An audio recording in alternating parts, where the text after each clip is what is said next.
Hey, it's the PHNX Cardinals podcast on a Friday. Like and subscribe. Leave us a 5-star wherever you get your programming, your premier Arizona Cardinal podcast. I'm Johnny Venerable.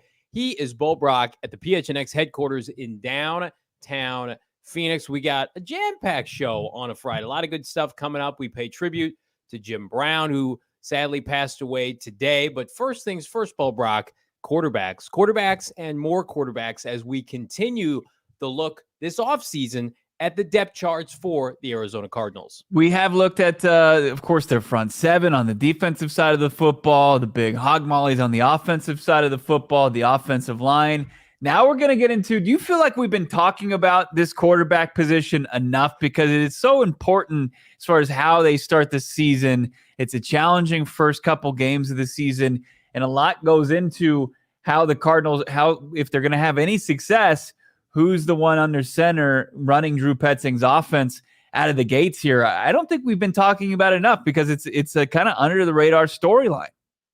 I don't think we have either. And I think we touched on it earlier this week that the Colt McCoy dynamic is one where if you would have taken the pulse of this show in January, I think there's a good chance we both thought Colt McCoy will not be on this team. They can save a little bit of cash if they were to release him. Also, new GM, new head coach, new offensive coordinator, no ties to Colt McCoy. And that's like everything else. So it's like, why would Colt McCoy? It's like we talked about it with our guy, Trevor Sikkema at PFF yesterday. It's like, why are we taking these parts from Cliff Kingsbury's era and trying to make them work with Gannon and Ossenfort if and when you can move off of them? I think you look at these dynamics of a Hopkins or maybe a James Conner, a Zach Ertz. Like the Cardinals would move off of those players if they could save money. You could save money with Colt McCoy. So I am surprised that in March, they weren't a little bit more aggressive in getting an alternative to Colt McCoy. Not to say like, this is the person that we're going to have start over Colt McCoy, but like have it be an open competition. I feel like right now with this group, it's like, is it even an open competition? Yeah. So especially when you throw in 5th round rookies into the equation, it's just, there's a lot of uncertainty. I think it makes Cardinal fans uneasy.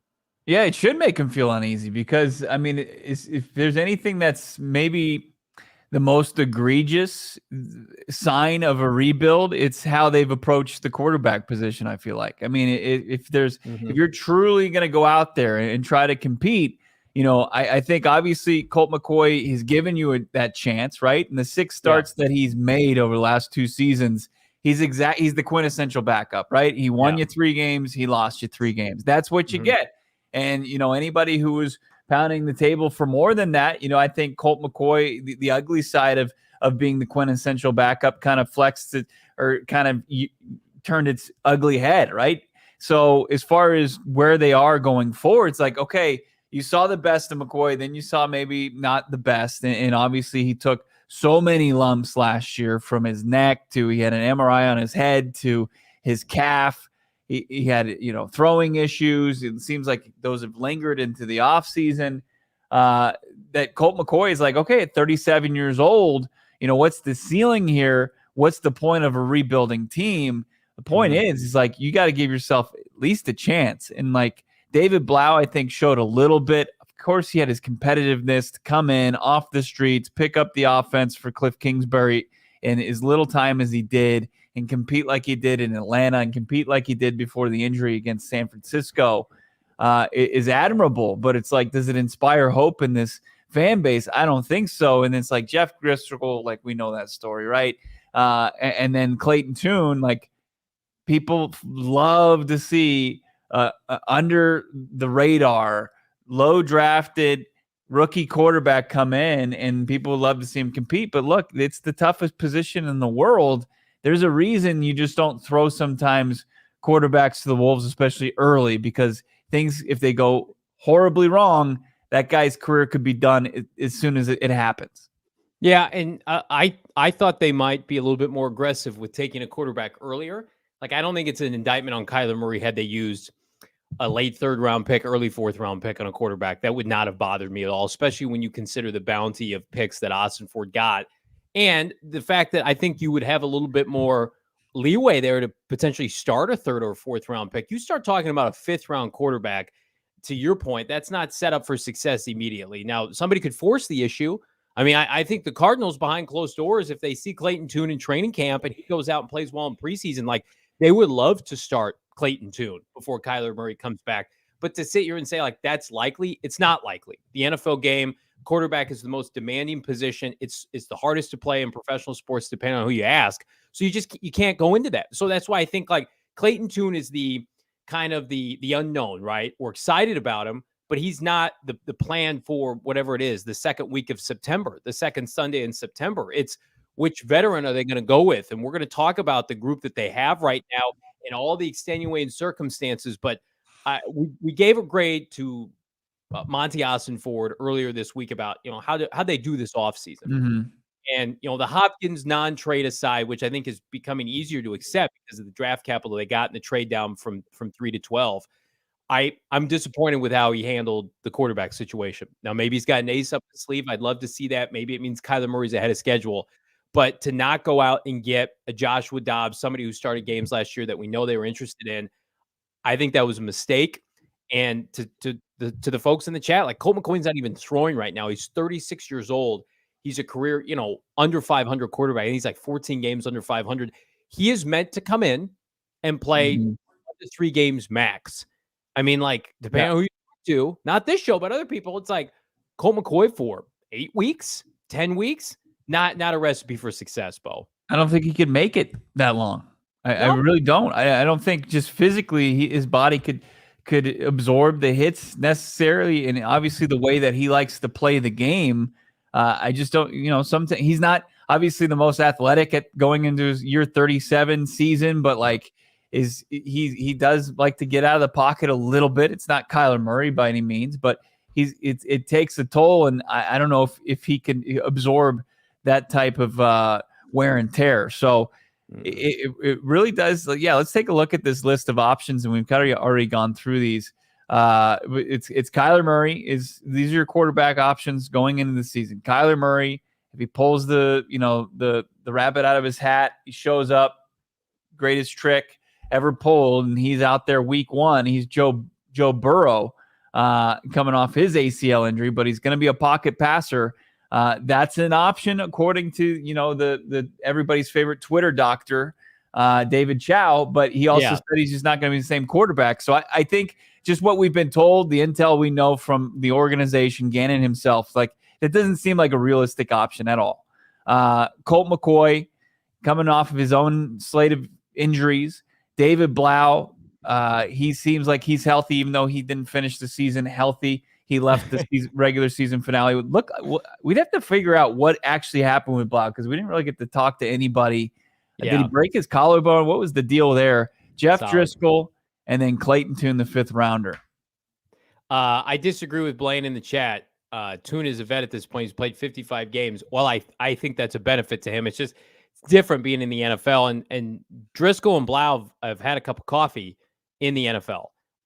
You know how to prepare. You know what an NFL defense is going to look like on any given Sunday. But where I would agree with you, Blaine, is I think you can treat Clayton differently than you could somebody like Anthony Richardson that has limited college production after only 2 years, 18 months, something like that. So I do think of all the quarterbacks you were going to take, like that's why I like DTR in the draft because he had played at UCLA forever. I wanted a quarterback, to Blaine's point, that had a bunch of starts under his belt. So I look at this list and it's just like, it's like white paint. I still can't believe with an offense, Bo, that has, I think it's the number 1 most expensive receiving core in the NFL. It's not one. Yeah. Then you've got James Conner making $10 million. You've got an 8-figure tight end in Zach Ertz, Trey McBride, who's everybody's, darling breakout candidate this year. Really good tackles. We'll see about the interior. Like the offense should be the strength of this team on paper. And it's like, you're going to put David Blau out there to try to game manage with these players. That's why it just doesn't make sense to me. If you were going to go full tank job and start a Blau or a Driscoll, right, or even a one-arm Colt McCoy, then you just cut everybody and you just say, guys, it's the wrong arm, by the way. I know. We're gonna evaluate young players and you spin it like that, and then it purposely looks like you're trying to go over. You're paying a premium to a bunch of these players, and I get like Ossenfort. I'm being a hypocrite to my own point. Ossenfort didn't sign these players, but you could cut some of these players and save money right now. Like sticking them out there with David Blau and Jeff Driscoll and Colt McCoy is basically rendering them obsolete. Maybe everybody but James Conner, because his production isn't necessarily tied in a lot of ways to the quarterback. So it's a really weird situation, because we're sitting here in mid-May, May 19th, and it's like, what could they have done differently? I think a lot. I think they could have reshaped this group, or at least there's a little bit more enthusiasm. Right now, unless we see Kyler Murray out there running around and you start to feel some momentum, and I think that's the key. Can you get Kyler Murray and the audience and the fan base to feel momentum that he's going to return sooner rather than later, something we're hopeful for? If that's not the case, and you're trotting out Jeff Driscoll on opening Sunday, I love 2024 draft. That's a long way away. You know, that staring down that reality, that's not a good place to be if you're Michael Bidwell. No, I mean, there's a ton of football to play between now and then, and to get a fan base just excited on a weekly basis about this quarterback core, it's damn near impossible. I mean, David Blau's 0-7 in his career. 0-7. That's Jeff bad. Driscoll, you know, I would imagine not that much better. And then Colt McCoy coming off the slew injuries that he faced, and then I get people wanting and clamoring for Clayton Tune, and you have to love the confidence that he came out downright cockiness that he said he's the top quarterback in that draft. But let's be real here. I mean, he played at Houston. He's not playing. You know, is Houston on their way to the Big 12? They're not in the Big 12 yet. He certainly didn't play all his college ball in the Big 12. He wasn't taking on big time opponents. He's still putting up really, really productive. Yeah. And he was the second. He was a far second most athletic quarterback at the NFL Combine to Anthony Richardson. But like, when you say, like, what were the options, and you can bring this down, Sean, like, what were the options as far as quarterbacks go? You know, you mentioned Joshua Dobbs. It's like, even a name like that, a guy who was basically picked up off the streets, who had a decent preseason for the Browns, and then ended up starting games over the kid in Tennessee at the end of the season, Malik Willis. Mm-hmm. He gets a cup of coffee there. Like, that would even be an inspiring name of hope to this crew. It's like Gardner Minshew decided like he would most likely go be a backup again in Indianapolis because they had a top 5 pick that they utilized on one of these drafted quarterbacks, and they used Anthony Richardson, who, you know, according to everybody in Indy, you know, is doing everything right in rookie minicamp, and he seems like he's got his eye on the starting job. It's like you couldn't pitch Gardner on at least coming and starting until Kyler, like, at least you can guarantee basically starting games to start this season. And he was like, "No, I'll go play for old crazy man Irsay in Indy instead." Well, and he's got a relationship. He knows Jonathan Gannon. I know for a fact Gannon and Minshew like each other. They had a good relationship. He got $3.5 million. That's less than Colt McCoy is going to make this year.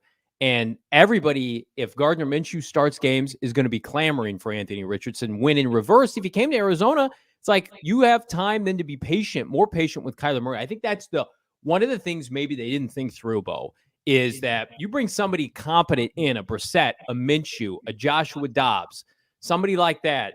There's some patience. Like, okay, K1, take your time. If Jeff Driscoll or David Blau or Colt McCoy throws like, let's say they throw like a handful of interceptions in the first month, a couple pick sixes, what are you going to do?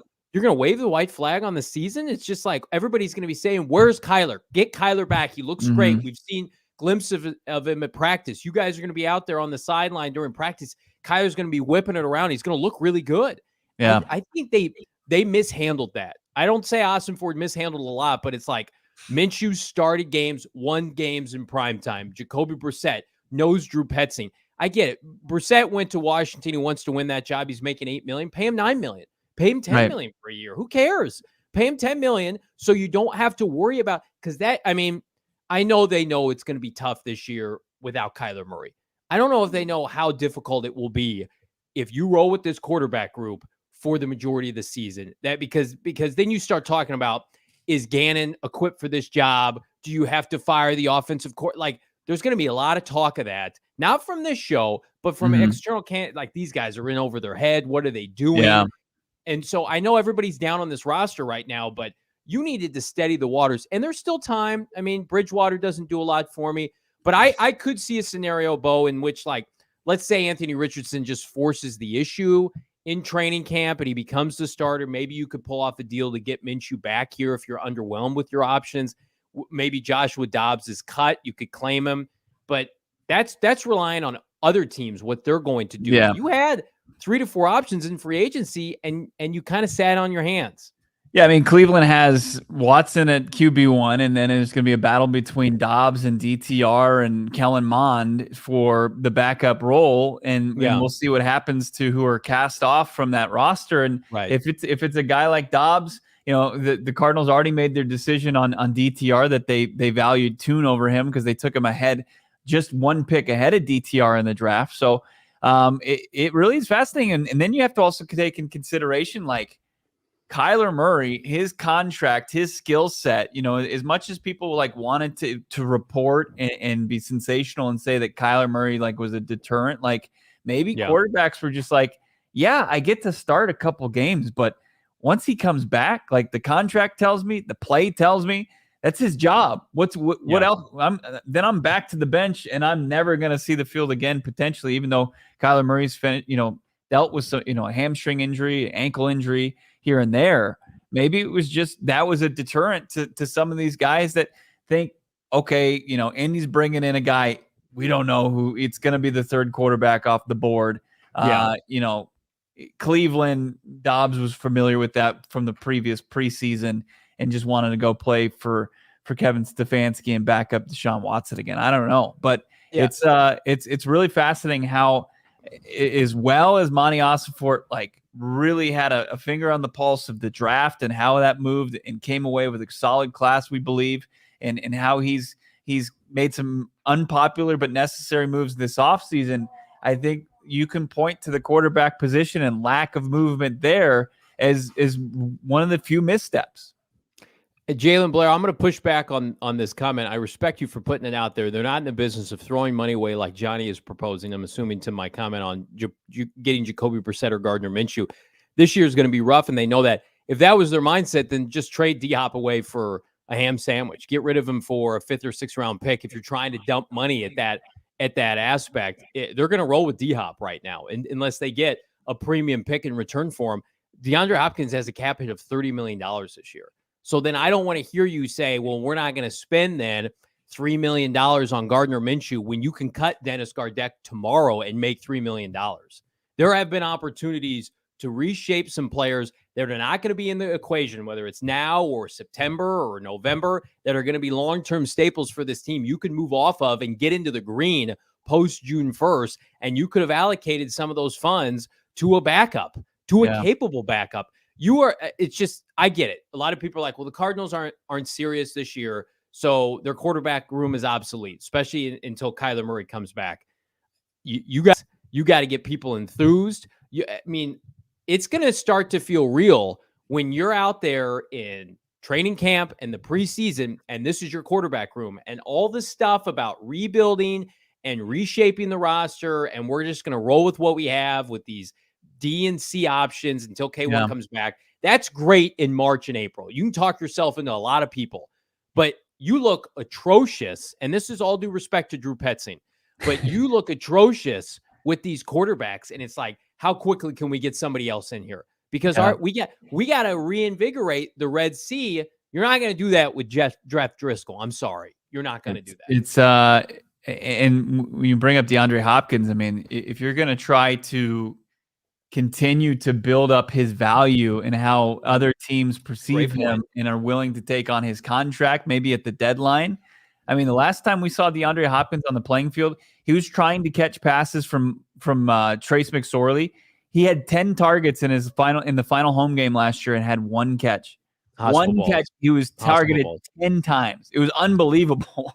Yeah. And the one catch he had, I think, was right around the line of scrimmage to keep his streak going on, his Fitz-like streak, where I think it's in the hundreds with the consecutive games with a catch. But I mean, you can't, if you're trying to drive up value there, you can't have Jeff Driscoll or Clayton Tune struggle and find rhythm at the NFL level. The one thing I do know about Colt McCoy, and say what you will about his arm, and it's a noodle arm, whatever, he can get DeAndre Hopkins the ball. He showed that he did that last season when he came in relief of Kyler Murray against the Patriots. DeAndre Hopkins, 7 catches, 79 yards. When he played against, who was it? Who else was out there? Oh, the game against the Rams that they won. 10 catches, 98 yards. I mean, he knows how to nuke the ball. So if you're trying to boost up DeAndre Hopkins' trade value, it's going to be McCoy. Yeah, I'm trying to look back on when they were. So back on March 14, 15, 16, kind of that area, they were negotiating a contract, a 1-year contract with Joshua Dobbs. They had talked to Joshua Dobbs reps.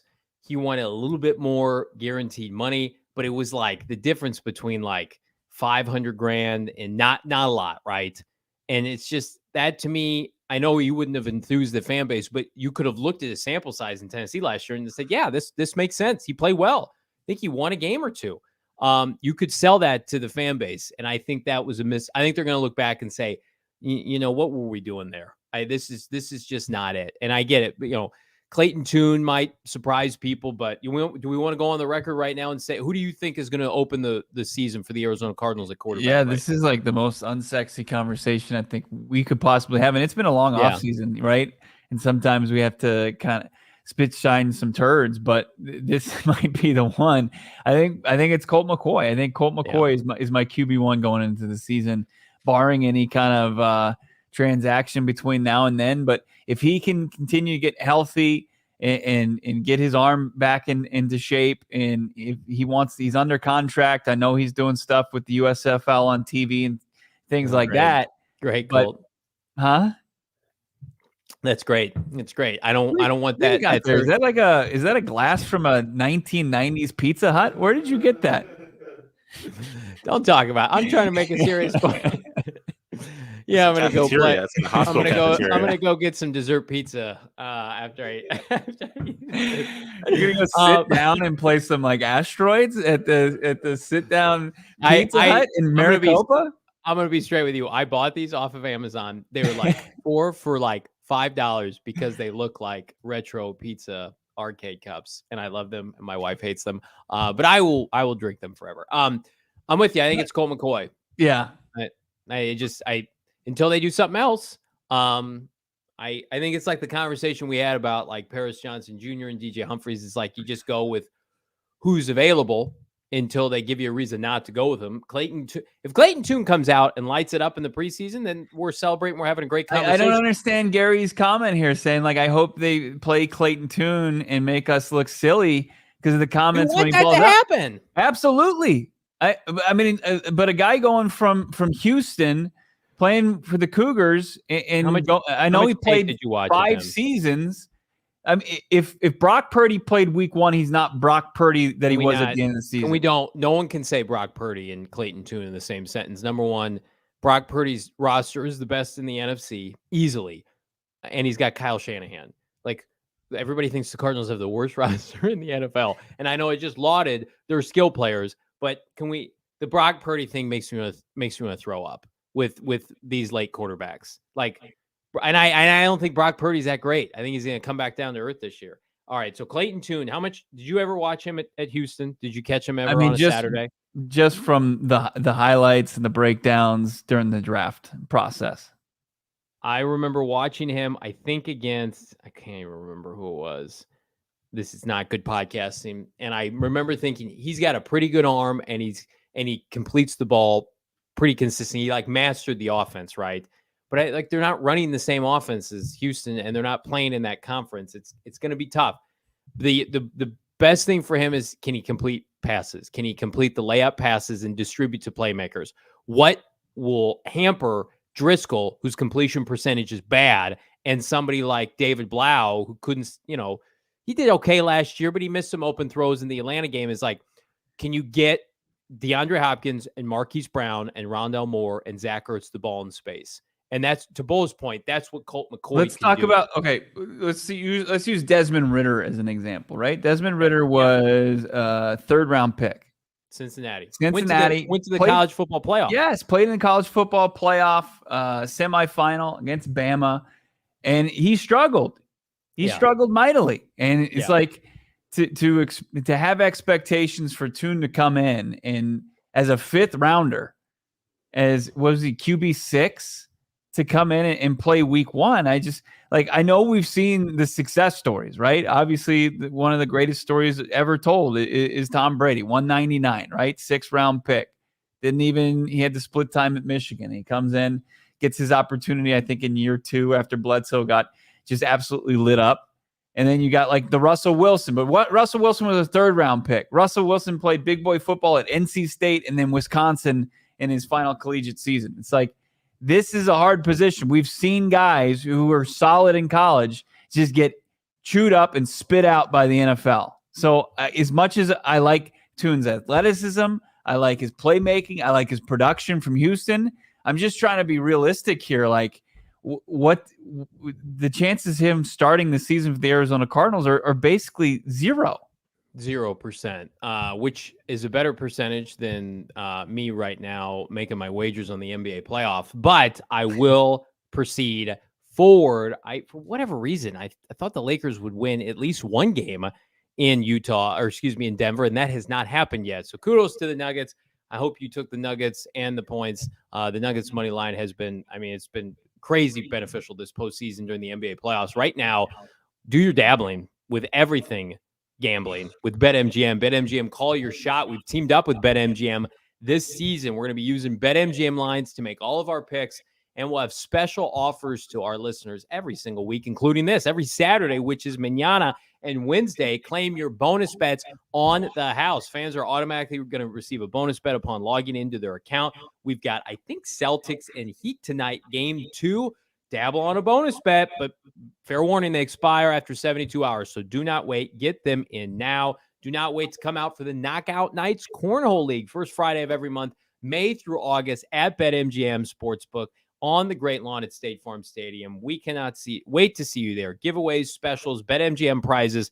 Folks, if you haven't signed up for BetMGM yet, you got to use that bonus code PHNX. Like I mentioned, there's a few different offers depending on where you live. But for our friends and family, our folks in Arizona here, you're going to get up to $100 in bonus bets on your first wager with BetMGM. Again, make sure you use that bonus code PHNX. Check out the show notes for the entirety of full details. And now listen to our guy Shane Diefenbach talk about the disclaimer. Disclaimer, 21 plus to wager. Visit BetMGM.com for terms and conditions. U.S. promotional offers not available in Washington, D.C., Mississippi, Nevada, New York, and Ontario. Gambling problem? Call 1-800-GAMBLER. Colorado, D.C., Illinois, Indiana, Louisiana, Maryland, Mississippi, New Jersey, Ohio, Pennsylvania, Tennessee, Virginia, West Virginia, Wyoming. Call 877-8-HOPE-NY or text HOPE-NY 467-369, New York. Call 1-800-NEXT-STEP, Arizona. 1-800-522-4700, Kansas, Nevada. 1-800-327-5050, Massachusetts. 1-800-BETS-OFF, Iowa. 1-800-270-7117 for confidential help, Michigan.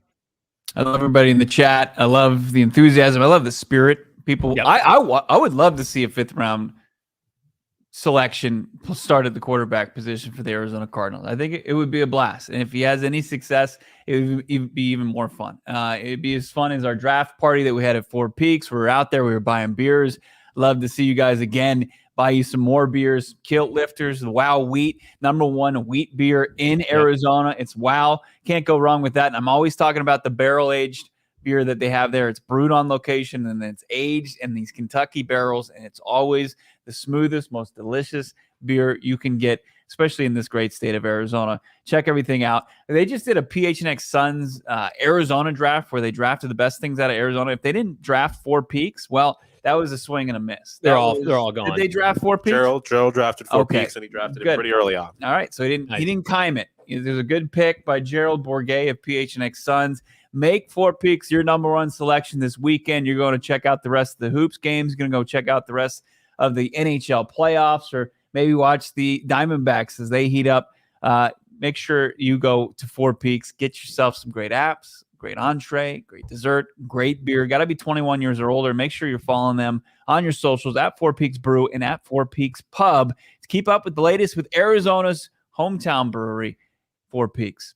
So we're both on the record. We think Colt McCoy, we're reluctantly saying, is going to start the 2023 season for the Cardinals. Yeah, Bo? Yeah, I think that's, okay. That's us not exactly going out on a limb. It's the safe pick.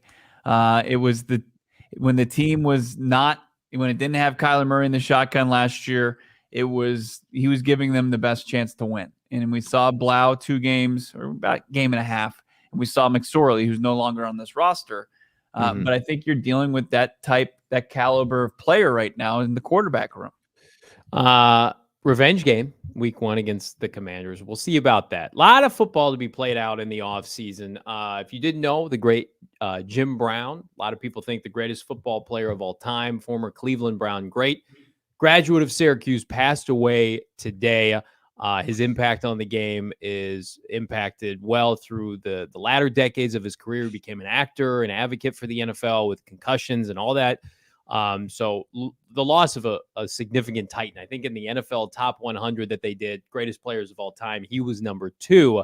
But where does he rank for us? Bo and I are going to unveil our top 5 running backs of all time. And just to clarify, this is not just the Super Bowl era. This is of all time, Bo and I's own opinion. Now, we haven't seen each other's choices, Bo, but I would imagine there's going to be some similar names and maybe some different names. Yeah, I tried to really incorporate some guys I watched growing up, because there's been some great running back performances, careers that stretch way before my time. But I tried to incorporate. I got 2 of them in there, and I don't think it's too big of a reach. But my 5th ranked running back is LaDainian Tomlinson. The season he had, where he scored 30 plus touchdowns for the San Diego Chargers, the team that couldn't get over the hump in the postseason, but LT was the leader of that team. It wasn't Phillip Rivers. It was a running back, and LaDainian Tomlinson. He was doing it, not only running the football, he was catching passes out of the backfield. He was an absolute monster for so many years for the Bolts. So LT is my 5th overall running back. Who's your 5th? It's funny. So you talk about modern, and I'm with you. I want to watch, or I want to give my opinion on guys I watched. And, I was texting somebody earlier today, and they said, you got to have Gale Sayers in there. I was texting my dad, and I was like, I like Gale Sayers. I didn't watch Gale Sayers play, and he only played for 6 years. So I don't know if I'm grading on a curve, but just, heads up, I don't have Gale on my list. I do, however, 5th overall on my list. I'm going to go Adrian Peterson, somebody who very well should have been an Arizona Cardinal. 5th overall, the best pure runner of the football in my lifetime, probably. I think he's better than Eric Dickerson. I think he's more of a violent runner. I think the game has changed, obviously, in these latter years where guys catch the football more and more often, the Kamaros of the world, the LTs of the world. But I think Peterson was the last true throwback, thoroughbred runner between the tackles, came off in an ACL, won an MVP, over 2,000 yards in a season, almost had Dickerson's record. I know they play more games now, but to me, just with my eyeballs and then the statistics too, he's going to go in the Hall of Fame. He is the 5th best running back I've seen in my lifetime. And I also think it just pains me to say, I remember where I was during that draft where I wanted Joe Thomas. Joe Thomas wasn't going to be available. Right. So you just take Adrian Peterson. And that was back when you could take backs high. And I was a lifeguard in high school, and I couldn't watch the draft that day. The draft was on a Saturday, and I had to do my lifeguard testing that day. I had to go and swim the laps and get the brick off the ground and all that. And I got in my car, I turned on the radio, and they had taken a tackle out of Penn State named Levi Brown. And I was just immediately sick to my stomach. And I'll give Steve Keim this. To this day, he said he would have taken Adrian Peterson over a tackle, a running back over a tackle, which I believe, by the way, because of how Keim values them. Meanwhile, there are people that were drowning in the pool. You're sitting there and you're just let's see what's going on here. How many sacks did Levi give up against Michigan State? What's going on? Oh man, yeah, just that one definitely goes down as far as the Cardinals missing out. I had Adrian Peterson AD all day as my 4th running back on this list. Yeah, you look at his first 8 seasons. He had the one where he was lost for the entire season in game 1 because of the ACL tear, and then he came back the very next year and was dominant. Still the same dominant running back. You can stack his 8 seasons up against any other running back in the history of the game, and he's right there. So Adrian Peterson is my 4th running back. So you and I did not know each other's lists ahead of time. I have LT, LaDainian Tomlinson, 4th overall. So you and I put a spicy modern flavor on this list. I think LT changed the way the running back position was handled, even more so than Marshall Faulk. I think Falk benefited from playing with Kurt Warner. And I think LaDainian Tomlinson was that team, was that offense. The year that he scored 30-plus touchdowns, I'd never seen anything like it. Yeah. It was transcendent. And he was a great player before and after that.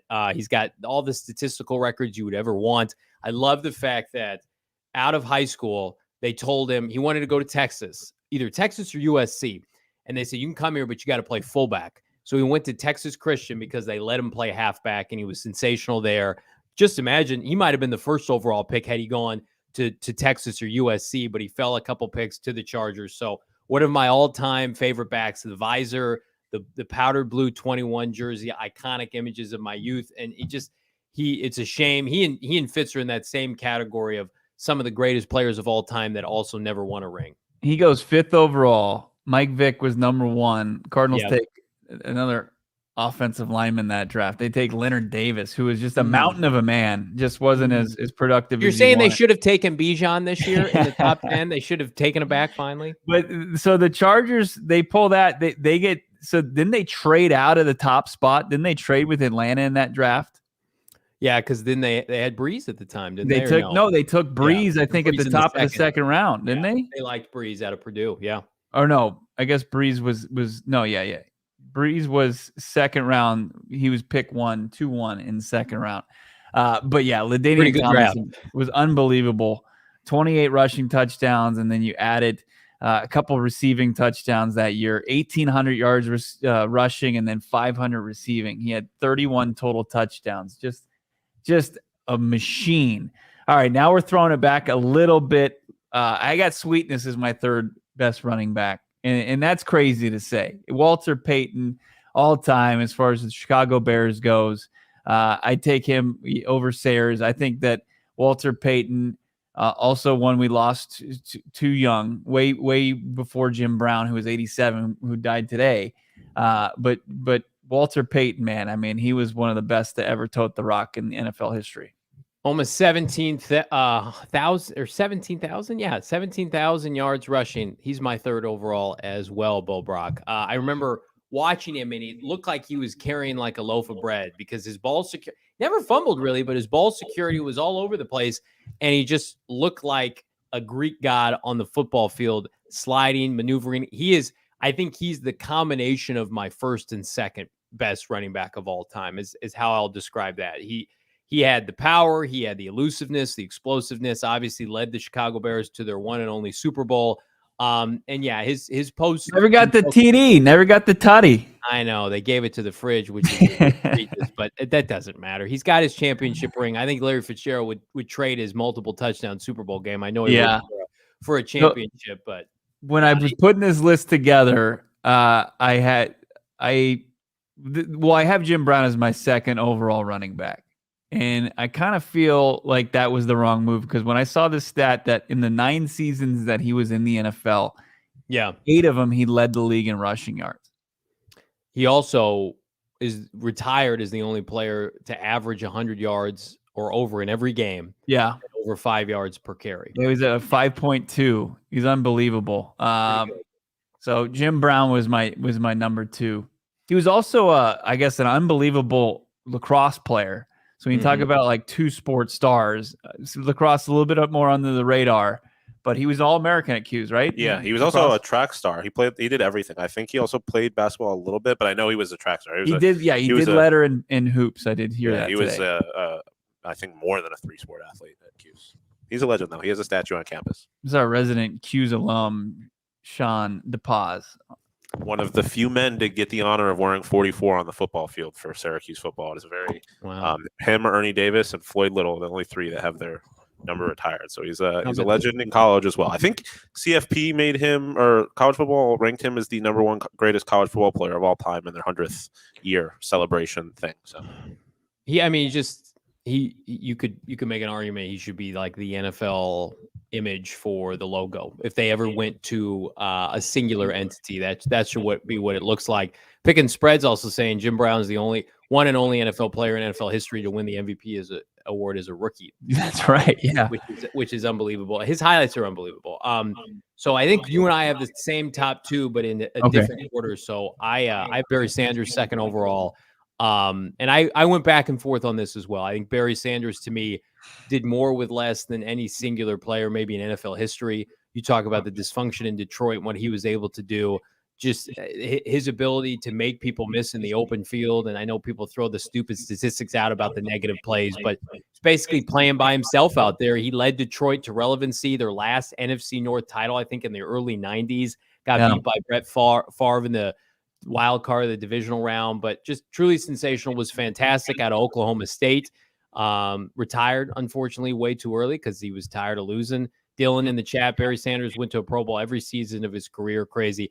He is the best. Like, I remember watching him in my youth. He's the best running back that I saw in my lifetime. Yeah.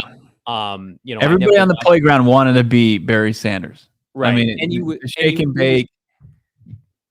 And he was obtained, like, it was like he wasn't the biggest guy. No. Like, I love Jim Brown, but I'm 5'7", 5'6.5". It's like anybody can be Barry Sanders. Anybody can be Steph Curry making three-pointers. We don't have to be built like Dwight Howard or Trent Williams. And that was the appeal to Barry. Is Barry to this day, he's just a little guy. And to be able to go out there and do the things that he did, especially in that era where you could do everything, you could hit everybody. He kind of encompassed, because I love Jim Brown. He's my number one. But Jim Brown, how many, plumbers and insurance agents was he playing against back then? Whereas Barry Sanders kind of met the conclusion of, we can still mess people up. We can hit people. We can do whatever we want. And the athletes have never been bigger, faster, stronger in the mid to late 90s. So Barry's number two for me. Jim Brown is number one. All right. It's not bad. Do you want to add something, Sean? Same five. It's unbelievable, Bo. We had the same five. I was about Barry Sanders. I was just going to say that, like, I feel like when you watch these old running backs, even like, all respect to Jim Brown, but you watch him and it almost seems like the videos in slow motion a little bit. Mm-hmm. Like Barry, you watch him today, and I feel like he transcends generations. Yeah, like you still get impressed by what he does. You feel like he could do it in today's game. Who was your first out, Bo? I'll say this reluctantly, but probably Emmett. Yeah. There's a group of about five of like Emmett, guys like Terrell Davis. You're like, man, when he was healthy, he was unstoppable.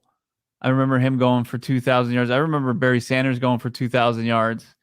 Marshall Falk, absolutely. The 1,000 Eric Dickerson's in that category. Doing a top five is really hard, but then there's like that next tier of five. I think top 10 would be easier. But I have a bias against guys I watched. Adrian Peterson to me was the most dominant running back that I had seen in my life in terms of, like, remember that game against, I think it was who is it as a rookie? He ran for like over the Bears at home as a rookie. Some of those runs and those cuts in the open field, the jump cut that he perfected. Yeah, it's just unbelievable. RIP to an icon, to the legend in Jim Brown. Dylan in the chat says Bo Jackson. Absolutely. There's no right or wrong list. We just gave you ours. Just like there's no wrong time to head over to Circle K. Gear up for the NBA playoffs tonight, Eastern Conference Finals. Get all your snacks, tasty goodies in-house. How about 12 packs of beer, Red Bull, Monster energy drinks, iced coffee to stay awake. We're so excited to partner with our friends at Circle K. Check out your local Circle K for, again, coffee, beer, snack selection, premium gas at not a premium price, by the way. Love my Circle K just down the street from me here in the Copa. Make sure you're not missing out on all the great stuff they've got going on right now. Text PHNX to 31310 to join their SMS subscriber club. Get a buy one, get one free offer, 32-ounce Polar Pop. Head to CircleK.com/store locator. Again, CircleK.com/store locator to find the nearest Circle K to you.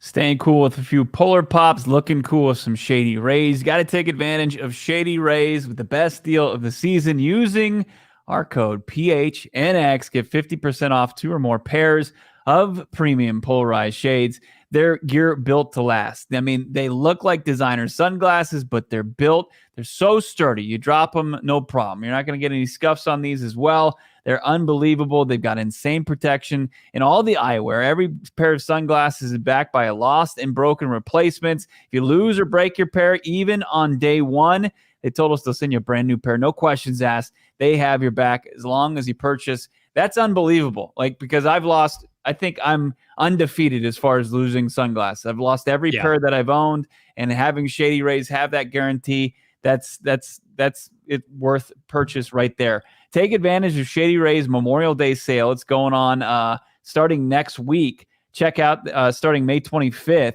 They've got shadyrays.com. You'll get 35% off all sunglasses. So make sure you've got that ready to go. But right now you can take advantage of that PHNX promo code. Get 50% off 2 or more pairs of polarized sunglasses. Try for yourself.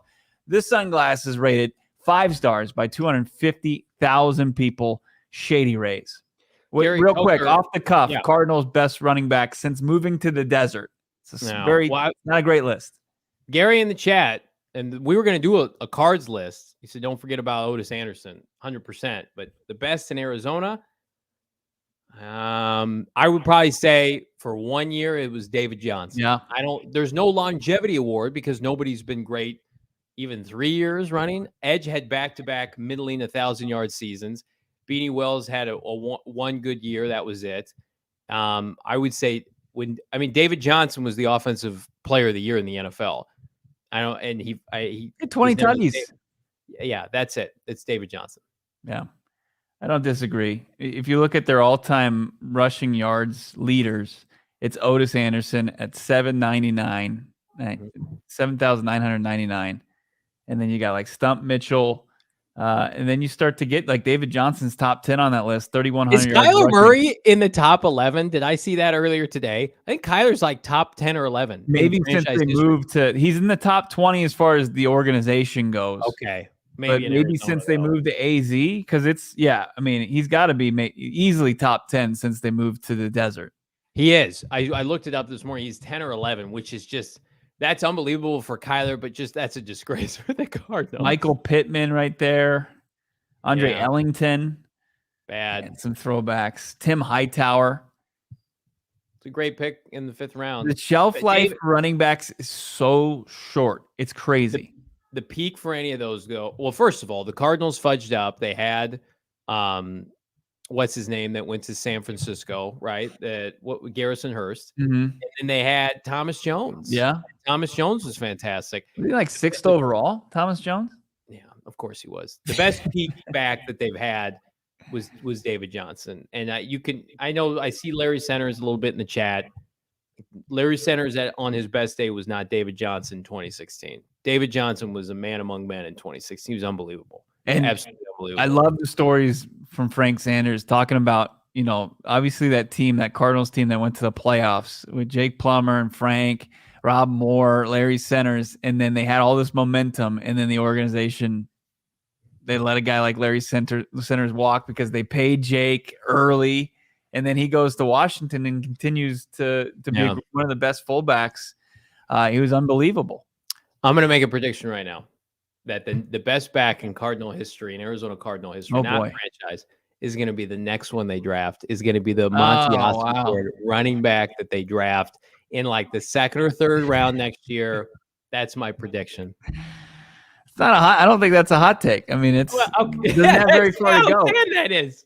Like Kyler Murray, like the quarterback position too. Like Kyler Murray's right there, total touchdowns. He's already neck and neck with like the greats since they moved to the desert, like Carson Palmer and Kurt Warner, and now it's like Kyler Murray. Cardinals just drafted back, and he has like a couple 1,000-yard seasons. That person becomes like top 5 back in the franchise history. Yeah. Kyler had his Nike dropped I don't know if it's not a signature shoe, but they dropped some shoes today. It was inspired by Kyler Murray's. If we don't have them, it's fine. They're inspired by his draft night suit. It's the pink suit that he was wearing, and then he goes. I was just watching the Instagram stories of Kyler, and he breaks it down. It's got a Great Gatsby theme to it. He loves that movie. It was a book, by the way. I don't know if anybody knows that it started as a book like a long time ago. Have you seen that movie with Leonardo DiCaprio? Have you watched that? I have. And he talks about the green light. He's infatuated by the green light.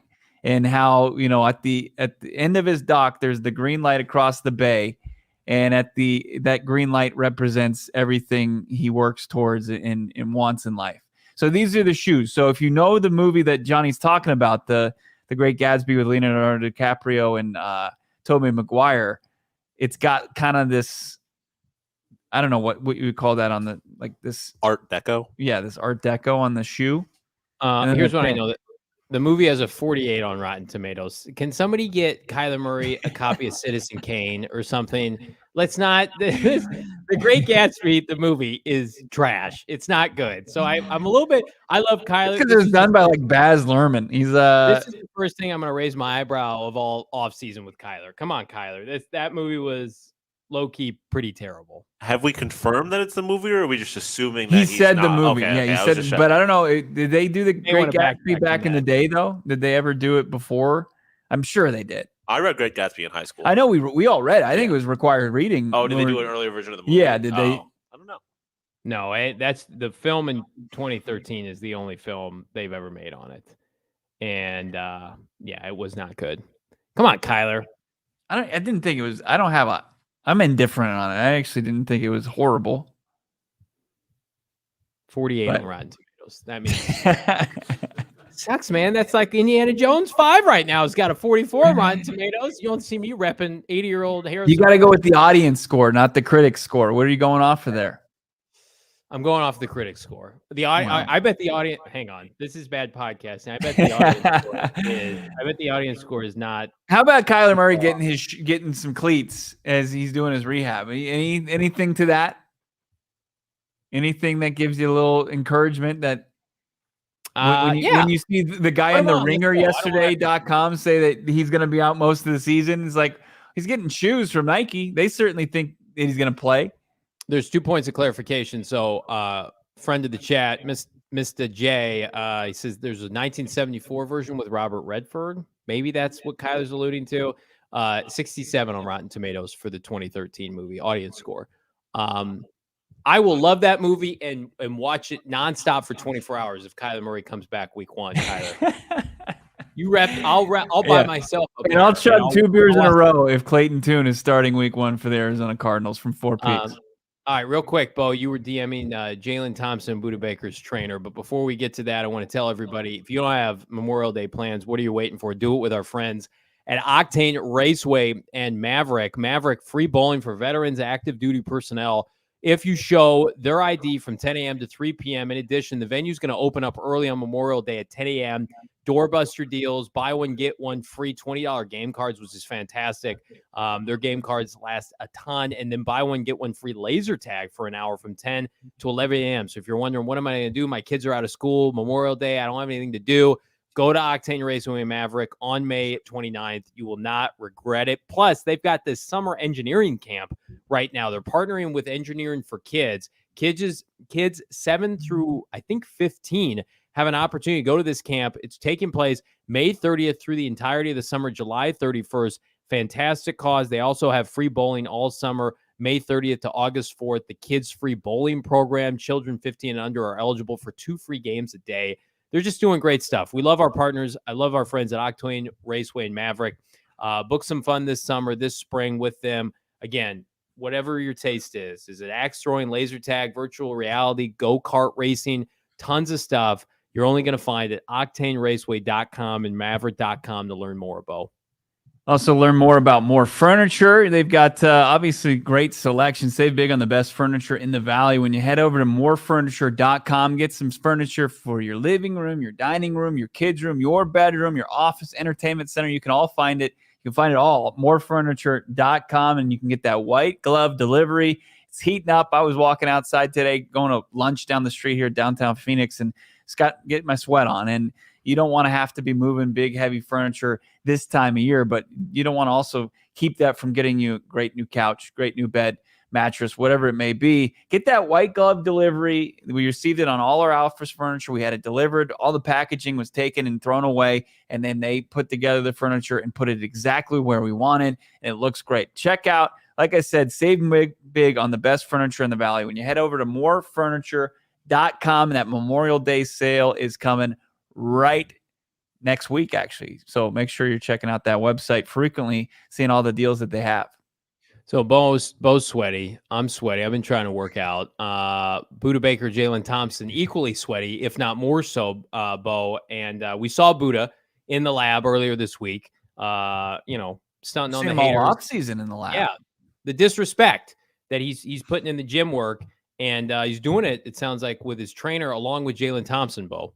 Yeah. So, you might be concerned as far as Budda Baker and the reported trade request that happened about a month ago. But he did show before that he and JT were working out together with a trainer outside the facility, and they were showing significant gains. And these are two guys that they're not Johnny and myself, just two schlubs who need to hit the gym, and you'll probably see results if we're consistent with it. But you're seeing huge results. I mean, we had the picture of Budda Baker's back, and it looked like he had an 8-pack of abs on his back. I mean, it's absurd. But then his trainer posted this yesterday.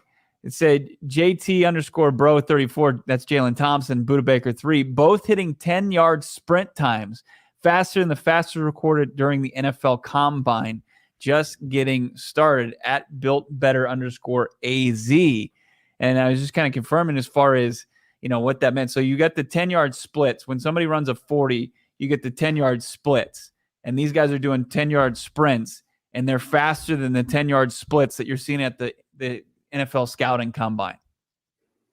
Yeah, I mean, we came into last season thinking they were the best pair of safeties in the NFL. And then the Cardinals didn't have a good year, and I think a lot of people forgot that. And so I'm ready to retalk that narrative this offseason, because I think Jalen Thompson got paid. He flew a little bit under the radar. Budda was Budda. Assuming both these guys suit up for the Cardinals this year, I expect huge things. I mean, Jalen Thompson is the best day 3 pick in the history of Steve Keim's drafting, which doesn't say a lot, but he's a supplemental pick. He's a phenomenal player, and one I think is going to have a long career in Arizona. And Budda Baker being motivated like he is, I think we could see a career year, even with the uncertainty in the front seven from Budda Baker. I think these guys tackling machines. The front seven is obviously, it's not the same one that Jonathan Gannon had in Philly, where it's going to have 70 sacks and wreak havoc on opposing offensive lines and put quarterbacks on the turf as much as they did. But Marcus Epps and CJ Gardner-Johnson had huge years last year. Gardner-Johnson had 6 picks, and Marcus Epps parlayed a solid season for Jonathan Gannon into a pretty decent deal with the Las Vegas Raiders. He had 7? He had a couple 6 passes defended. He didn't have any picks, but Jalen Thompson and Budda Baker are far better players than those guys already. Yeah. So the idea that Gannon's going to get his hands on him, Nick Rollis, and they're going to put them in better positions to be successful out there. I mean, I think you've got incoming career years for both these guys. They're in the best shape of their careers, which is crazy to say at this point in their careers. We love to see that. We also love to see the great work from ourselves, our many peers at GoPHNX.com. Howard Balzer has a banger of a new article up right now for free. If you want to check it out, use that promo code Howard, HOWARD. Pick up a t-shirt from the PHNX merchandise locker. Tons of fresh Cardinals, Suns, Diamondbacks, whatever you want, whatever your flavor, check it out. Become a diehard at GoPHNX.com. Tons of perks, tons of benefits. We've got outings all throughout the summer. I know it seems like, things are slowing down. No Suns. Diamondbacks are playing good baseball. Football's right around the corner. Gear up with us at GoPHNX.com, the PHNX merchandise locker, Bo. Yep. The Cardinals continue their off-season activities next week. It starts early Monday morning. We'll be out there. It's the one OTAs that we're going to be a part of. We'll see who's there. I mean, it's going to be a mix of rookies and vets. Will Budda be there? Johnny, any predictions? It's voluntary. I do not think he will be there. I don't think he's going to be there either, but we'll see. He's surprised going to be there. Before. I think Kyler's going to be there hanging out.